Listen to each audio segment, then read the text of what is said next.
안녕하세요. 저는 주아 그리스도교회 팔순순장 김혜선입니다. 저는 오늘 큰 믿음, 큰 은혜란 주제로 말씀을 드리고자 합니다.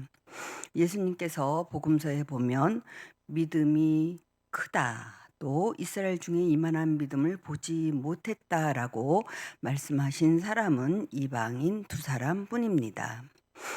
첫 번째 사람은 가버나움에 살던 백부장이고, 두 번째 사람은 시돈과 두로에 살던 가나안 여인, 곧 스로보닉의 여인입니다. 먼저 백부장에 대해서 말씀을 드리고자 합니다.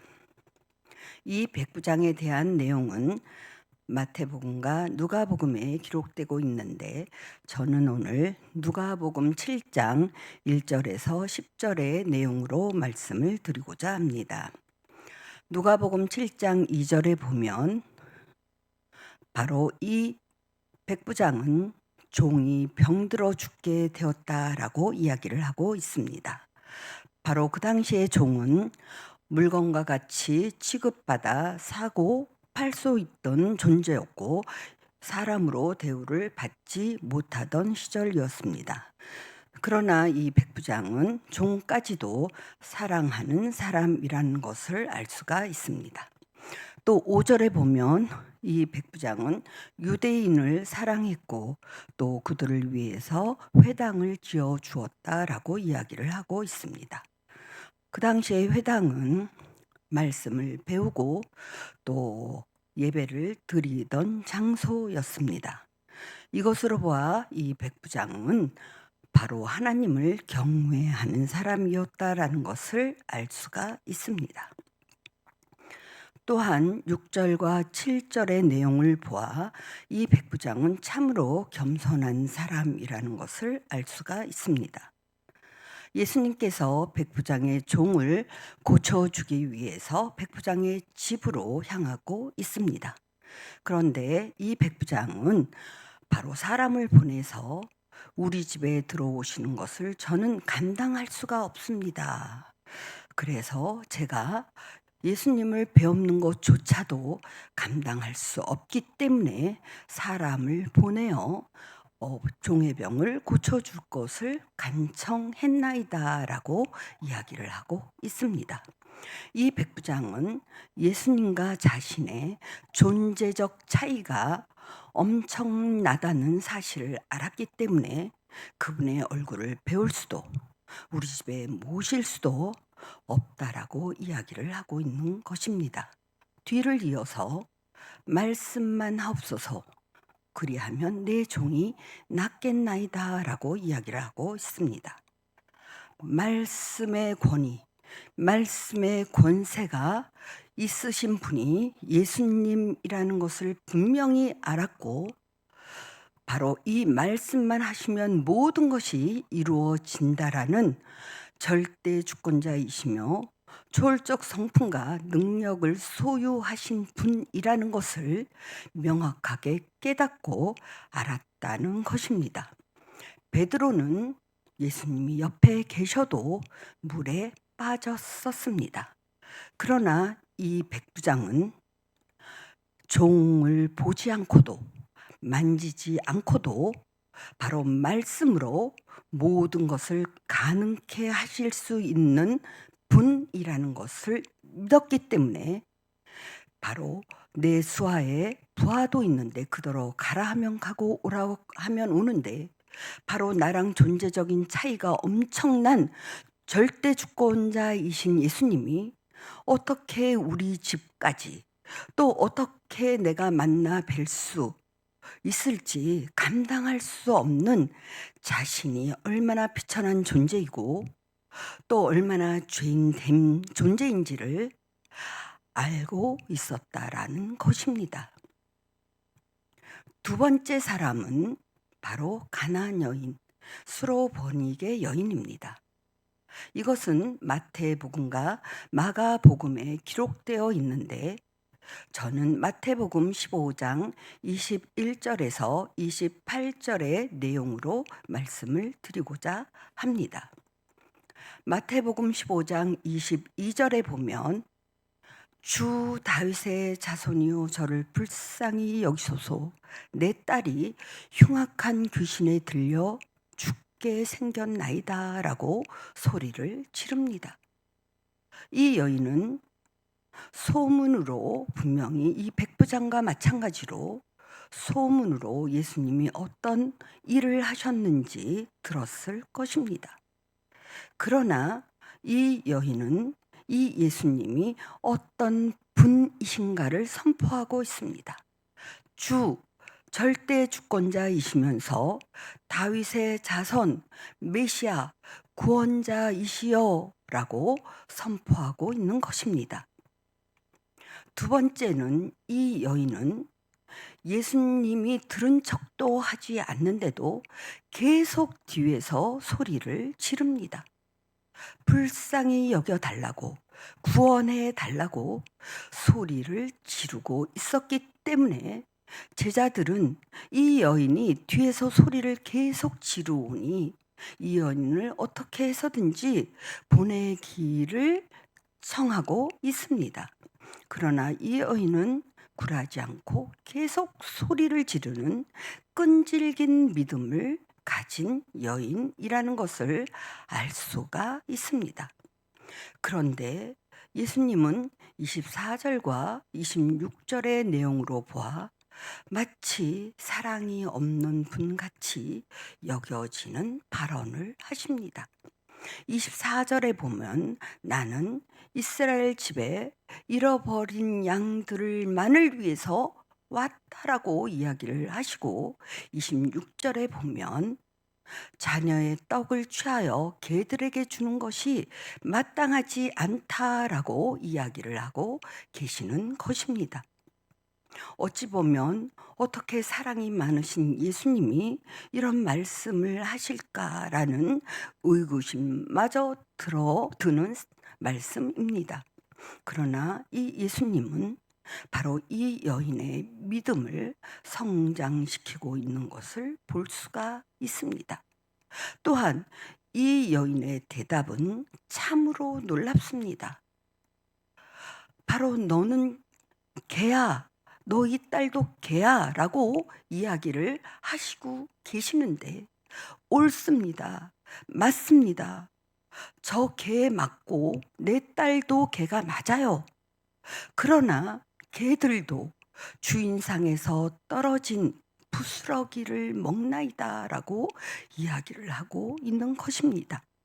이 여인은 예수님으로부터 나오는 부스러기 같은 은혜로도 능히 내 딸이 살 수 있고 자신도 살 수 있다라고 믿었다는 것입니다. 그래서 예수님께서는 내 믿음이 크도다, 내 소원대로 되리라 라고 말씀을 하고 계시는 것입니다. 그럼 믿음은 무엇일까요? 결국 예수님이 어떤 분인 줄 알고 또 내가 어떤 존재인지를 아는 것이 믿음일 것입니다. 이 두 이방인은 예수님이 구원 사역을 완성하시기 전에 예수님으로부터 큰 믿음을 가졌다라고 칭찬을 받았습니다. 하나님의 은혜는 무엇일까요? 창조부터 심판까지, 그 후에 새하늘과 새 땅까지 모든 것이 은혜이지만 개인적으로는 나의 태어남과 죽음, 그 이후의 삶도 모든 것이 하나님의 은혜입니다. 특히 예수 그리스도를 통하여 육으로 영으로 오신 그 은혜는 참으로 놀랍고 우리가 감당할 수 없는 큰 은혜일 것입니다. 우리는 지금 은혜의 시대에 살고 있습니다.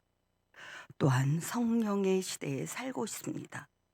그러면 은혜를 받은 자는 어떤 삶을 살아야 할까요? 에베소서 1장 7절에 보면 우리는 그리스도 안에서 그의 은혜의 풍성함을 따라 그의 피로 말미암아 속량 곧 죄사함을 받았다라고 말씀하고 계십니다. 십자가는 무엇일까요? 예수님께서 십자가에서 흘리신 피는 무엇을 설명하고 있는 것일까요? 바로 우리의 죄값이 하나님이 죽지 않으면 해결이 안 되는 죄라고 설명하고 있는 것입니다. 그럼 우리의 원죄는 무엇일까요? 바로 하나님을 주권자 자리에서 몰아내고 내가 주권자 된 죄, 바로 자기의, 자기애, 자기 연민, 자기 존중, 가장 자기의 자존심을 중요하게 여기는 바로 그것 때문에 예수님이 십자가에서 하나님이 죽을 수밖에 없었던 것이고, 그것이 죄의 원죄고 바로 뿌리죄이고 근원죄이고 죄의 원흉인 것입니다. 바로 예수님께서 흘리신 피는 바로 내가 주인 된 죄값을 설명하고 있는 것입니다. 성경은 그것을 10,000달란트의 죄의 탕감이라고 이야기를 하고 있습니다. 10,000달란트란 그 당시에 16만 년 노동을 해야 갚을 수 있는 돈이라고 이야기를 하고 있습니다. 바로 우리는 예수님을 영접한 사람은 내가 주인 된 죄, 내 자존심을 그리스도와 함께 십자가에 못 박은 존재입니다. 그렇기 때문에 내 자존심을 가장 미워하고 저주하고 싫어하는 존재가 된 것이 바로 그리스도인의 고백이 될 것입니다. 왜일까요? 그것이 16만 년 노동을 해야 갚을 수 있는 값, 바로 하나님의 피의 값이기 때문입니다. 바로 우리가 내가 주인 된 죄가 하나님을 죽일 수밖에 없는 죄이고, 하나님이 죽지 않으면 해결이 안 된다는 죄입니다. 그런데 이 원죄의 열매죄인 인간끼리의 죄, 그것은 성경은 100데나리온, 100일치의 노동값이라고 이야기를 하고 있는 것입니다. 왜 우리는 사람과의 관계에서 용납이 되지 않고 용서가 되지 않을까요? 그것은 바로 하나님과의 관계, 하나님의 은혜를 10,000달란트로 여기지 않기 때문에 인간끼리의 죄가 용납이 되지 않는 것입니다. 하나님을 죽인 죄를 탕감받은 죄인으로 여긴다면 인간끼리의 죄 100데나리온은 얼마든지 용납하고 용서할 수 있게 되었기 때문에 바로 예수님께서는 바로 용서를 7번씩 70번을 하라고 했고, 원수를 사랑하라, 원수를 사랑했으면 좋겠다라고 하지 않고 명령형으로 원수를 사랑하라라고 하신 것입니다.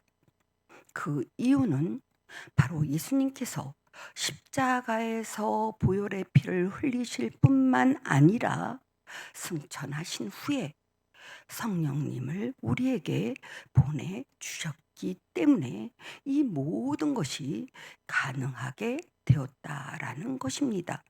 히브리서 4장 15절에서 16절 말씀을 보면 우리에게 있는 대제사장은 우리의 연약함을 동정하지 못하실 이가 아니요 모든 일에 우리와 똑같이 시험을 받으신 이로되 죄는 없으시니라. 그러므로 우리는 긍휼하심을 받고 그의 때를 따라 주시는 그의 은혜의 풍성함 때문에 우리는 담대히 은혜의 보좌 앞에 나아갈 수 있다라고 말씀하고 계십니다. 우리는 이미 예수님을 믿는 우리는 예수님의 영이 우리 영 안에 존재하고 있습니다. 이것은 그분의 성품과 능력이 우리 안에 존재하고 있다라는 것입니다. 우리가 하나님의 뜻을 이룰 수 있는 존재가 못 되기 때문에 오죽하면 하나님께서 우리 영 안에 내주하고 계실까요? 그분은 그분의 뜻을 이루기 위해서 우리가 그것을 이룰 수 있는 권능 또한 다 주신 것입니다. 그분은 우리 안에서 가슴을 졸이면서 그분의 뜻을 이루기 위해, 돕기 위해, 은혜를 내리기 위해 하염없이 졸이면서 우리가 순종하기를 바라시고 계실 것입니다. 그래서 바로 바울 사도는 고린도전서 15장 10절에 이렇게 얘기하고 있습니다. 나의 나 된 것은 하나님의 은혜로 된 것이라고 하고 있습니다. 바울 사도처럼 복음을 위하여 모진 고난과 협박과 위협과 정말 죽음에 이르기까지 핍박 매질을 당했지만 그는 나의 나 된 것은 오직 하나님의 은혜로 된 것이라고 이야기하고 있고, 내게 은혜를 주신 것이 헛되지 아니하여 모든 사도보다 더 많이 수고하였지만 이것 또한 내가 한 것이 아니라 나와 함께 하시는 하나님의 은혜로 가능하게 되었다라고 이야기를 하고 있습니다. 우리가 바울 사도보다 더 많은 일을 했을까요? 우리가 사람을 살리면 얼마나 살렸을까요? 우리의 고백은 바울 사도와 같이 모든 것이 하나님의 은혜로 된 것이고, 우리와 함께 계시는 하나님의 성령의 내주로 모든 것이 가능하게 되었다라는 고백이 참으로 그리스도인의 고백이 될 것입니다. 이미 예수님께서 육으로 영으로 모든 은혜를 완성하셨습니다. 우리는 어찌 보면 우리가 순종하는 것은 은혜의 잔치에 숟가락 하나 얹는 정도일 것입니다. 그렇기 때문에 너희가 지는 멍에는 가볍다라고 말씀하신 것입니다. 우리가 어떤 일을 하고도 사람들에 대해서 불평불만이 있다면 그것은 하나님에 대한 은혜를 제대로 깨닫지 못했기 때문에 우리는 사람들에 대한 불평이 나오게 되는 것입니다.